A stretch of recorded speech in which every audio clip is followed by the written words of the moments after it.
Assalomu alaykum qarindoshlar. Bilkan munbiriga xush keldinglar. Mening ismim Abdurahim Davlat. Hozir Turkiya Selçuk Universitetining tarix bo'limida doktorlikda o'qiyapman. Mening bu munbarni ta'sis qilishimda bir qancha maqsadim bor.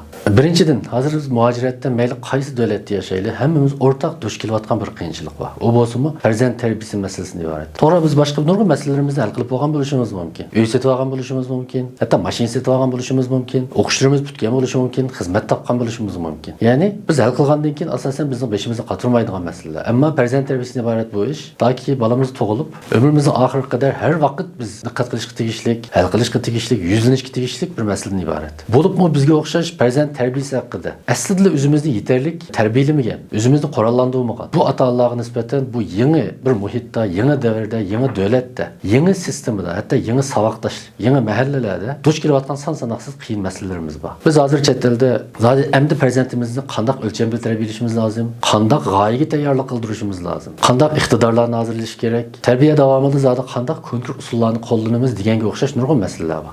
Men mana mushu masalalarni cho'ri deb turib, o'zimning o'qiganlarim, kuzatganlarim va shaxsiy tajribalar asosida foydali yoki to'g'ri deb qaragan mazmunlarni sizlar bilan o'rtoqlashaman. Ikkinchidan, hozir biz Uyg'urlar hammamiz, mayli biz qaysi salohiyatga ega bo'laylik, mayli biz ziyoli bo'laylik, yoki bir tijoratchi bo'laylik, yoki uyda bir oila xonimi, ya'ni bolalarning onasi bo'laylik. Mayli biz qaysi salohiyatga ega bo'lishimizdan qat'iy nazar, navbatda biz hammamiz o'zimizni kuchlantirishga muhtoj. O'zimizni kuchaytirishning eng yaxshi yo'li o'rganishdan boshqa yo'l emas. Unda bo'lgan ekan men ikkinchi mazmunda qanday qilganda o'zimizni texnik kuchaytiramiz. Mayli psixologik jihatdan, mayli bilim, iqtidor jihatdan, hatto jismoniy jihatdan. Men shu haqda o'rganganlarimni va his qilganlarimni sizlar bilan o'rtoqlashaman. Chunki mayli g'oyamiz qancha ulug', qancha yuksak bo'lishidan qat'iy nazar, agar biz unga yetarli tayyorlik qilmasak, shu g'oyaga yetkazoladigan qanotlarimiz bo'lmasa, o vaqtda bizdagi bu uchish orzusi bizni manzilga yetkazishga yetarli emas. Uchinchidan, bilganni yetkazish eng aqlli majburiyat. Bilganni yetkazish bizning dinimizdami, bilganiga amal qilishning boshqacha bir shaklidan iborat. Shunlashqa men o'qiganlarim, o'rganganlarim asosida